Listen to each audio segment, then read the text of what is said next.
Hello everyone, সবাই কেমন আছো? আশা করছি অনেক অনেক ভালো আছো। আজকে তোমাদের দেখাবো আমাদের ছাদে ড্রাগন ফল কি অবস্থা হয়েছে সেটাই দেখাবো।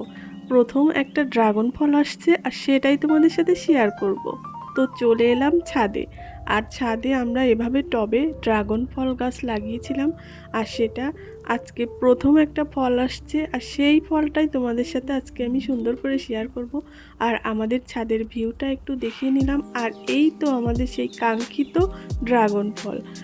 ফলটা তো দেখে ভীষণই মনটা ভালো হয়ে গেছে, আর ভাবলাম আমার ইউটিউব বন্ধুদের সাথে শেয়ার করি। তো এই তো আমাদের ড্রাগন ফল, আর এটা এখনো ফুল হয়নি। আর এই ফুলটা রাত্রে ফোটে, তোমরা তো সবাই জানো মনে হয়। এই তো, আর ফুলটা রাত্রে ফুটবে। আর গাছটা তো এই অবস্থায় আছে। ড্রাগন গাছ আসলে ডাল থেকেই হয়, এটা তোমরা জানো কি না জানি না, তবে তোমাদেরকে বলে দিচ্ছি। এই যে ড্রাগন গাছগুলো দেখতেছো, এগুলো আমরা টোটালি ডাল লাগিয়েছিলাম। আর ছোট একটা ডাল লাগানোর পরে এই গাছগুলো এমন হয়েছে। তারপরে আমরা আবার এই ডালগুলো আবার কেটে কেটে আরও অ্যানাদার টবে লাগিয়েছি, আর সেখানেও সুন্দরভাবে ড্রাগন গাছগুলো হয়েছে। আর আশা করছি এইগুলোতেও একসময় ড্রাগন ফল ধরবে। দেখো আমাদের ছাদের ভিউটা তোমাদের সাথে একটু শেয়ার করে নিচ্ছি। অনেক সুন্দর না? অনেক ভালো লাগে।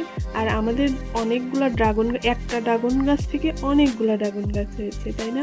সেটাও তোমাদের সাথে শেয়ার করে নিলাম। আজ এ পর্যন্তই। ভিডিওটি ভালো লাগলে সাবস্ক্রাইব করে দিবে, পাশে থাকবে। আল্লাহ হাফেজ।